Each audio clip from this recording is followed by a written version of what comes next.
Mau tahu HIV/AIDS itu apa? Tonton video ini sampai selesai.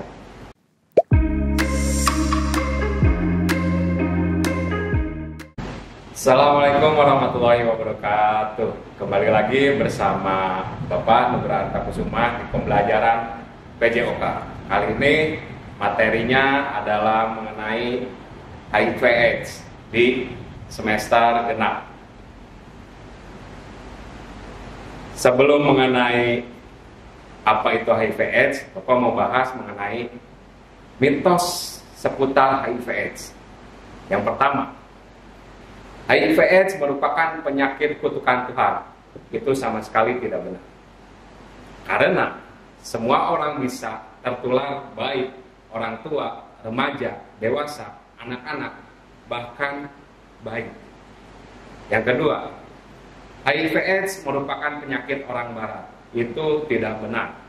Karena penyebaran HIV itu tidak memandang pada ras. Yang ketiga, HIV/AIDS hanya menular melalui hubungan seks. Itu salah satu poin yang benar.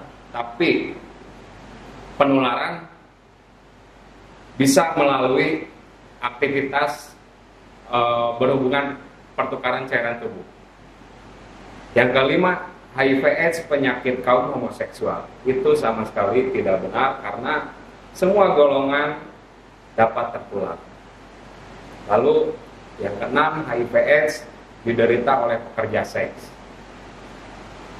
Ini ada benarnya juga, tapi harus kalian sadari bahwa setiap orang itu beresiko untuk tertular.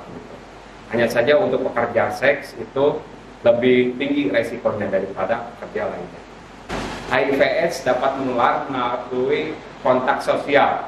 Itu sama sekali tidak benar. Karena HIV/AIDS dapat tertular itu karena adanya pertukaran cairan tubuh. Nah, bagaimana sih HIV menjadi AIDS? Jadi di sini ada beberapa tahap. Ada 3 tahap untuk HIV dan yang keempatnya adalah AIDS. Kita bisa analogikan dari sebuah tanaman lengkap dengan tanah dan potnya. Kita bisa lihat di tahap pertama ini, yaitu periode jendela. Ini di mana periode terinfeksi HIV. Jadi 1-3 bulan biasanya belum mengalami gejala-gejala yang sangat drastis. Di 1-3 bulan ini biasanya gejalanya itu mulai dari flu atau batuk yang tidak kunjung sembuh dalam 1-3 bulan. Itu adalah gejala awal. Nah, untuk gejala-gejala lainnya itu sangat memungkinkan sekali terkandung faktor tubuh orang tersebut. Nah, lalu selanjutnya di tahap kedua, HIV sudah mulai positif. Di sini rata-rata rentangnya 5-10 tahun itu akan muncul gejala yang lebih dari tahap 1. Semakin banyak yang terasa, semakin merasa kalau ada virus yang lain seperti flu, batuk atau yang lainnya itu mudah banget terserang. Jadi mudah sakit. Nah, lanjut di tahap ketiga, yaitu tahap terakhir di HIV. Ini biasanya penyakitnya lebih parah dari tahap 2 dan sangat rentan sekali terhadap penyakit-penyakit yang menyerang tubuh. Bisa dilihat dari gambar tanaman ini sudah mulai layu, sudah mulai tidak berwarna hijau lagi untuk daunnya. Nah, terakhir adalah tahap 4, yaitu AIDS. Ini kondisi yang dimana benar-benar sangat kronis sekali. Kondisi ini sangat berat sekali. Berat di sini adalah orang tersebut kesulitan untuk sehat kembali. Dan ya, kalian bisa lihat di sini gambarnya sudah susah untuk sehat seperti awal lagi. Nah, kita lanjut. kepenularan HIV/AIDS. Pesan dari Bapak, hindari faktor resikonya, jangan kucilkan penderitanya. Penularan HIV dapat melalui hubungan seksual dengan pasangan yang terinfeksi HIV tanpa perlindungan atau menggunakan kondom. Dan yang kedua, pemakaian jarum suntik bebas pakai yang sudah tercemar HIV. Yang ketiga, transfusi darah atau produk darah yang sudah tercemar HIV. Dan yang keempat, penularan dari ibu yang baru melahirkan dan terdeteksi HIV lalu menyusui kepada anaknya.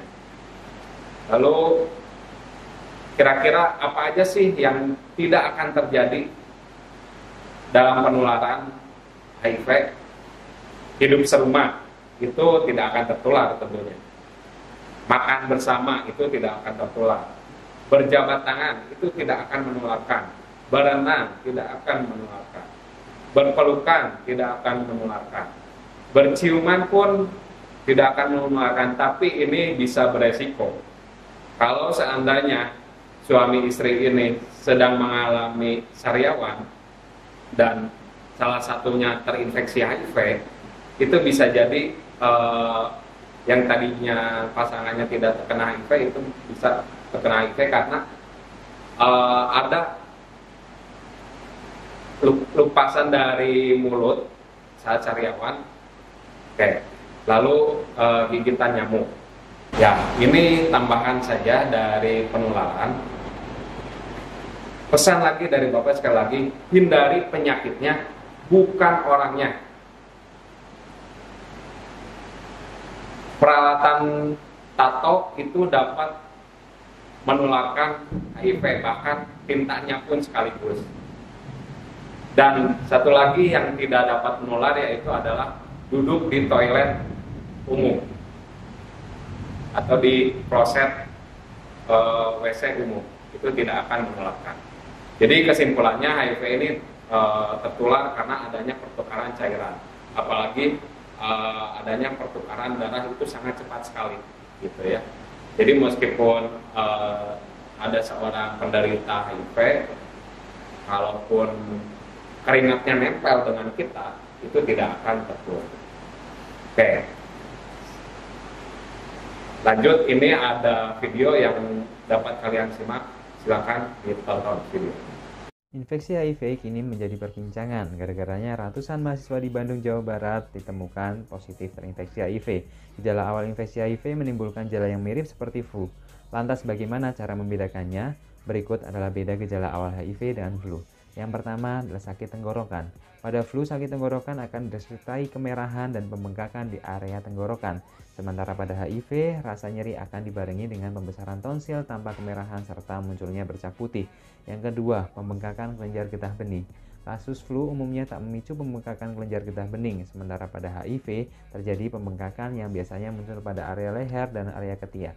Yang ketiga adalah penurunan berat badan. Penurunan nafsu makan tampaknya lebih signifikan terjadi pada kasus HIV. Pada kasus HIV, penurunan nafsu makan dapat disertai penurunan berat badan secara tiba-tiba. Demikian adalah beda gejala awal HIV dan flu yang perlu diketahui. Share video ini ya untuk menebar manfaat. Keep your life and keep your healthy. Oke, baik, terima kasih. Itu video dan materi hari ini mengenai HIV/AIDS. Kurang dan lebihnya nanti akan Bapak bahas secara langsung di kelas bersama kalian. Terima kasih untuk pembelajaran melalui video kali ini. Bapak pamit undur diri. Assalamualaikum warahmatullahi wabarakatuh.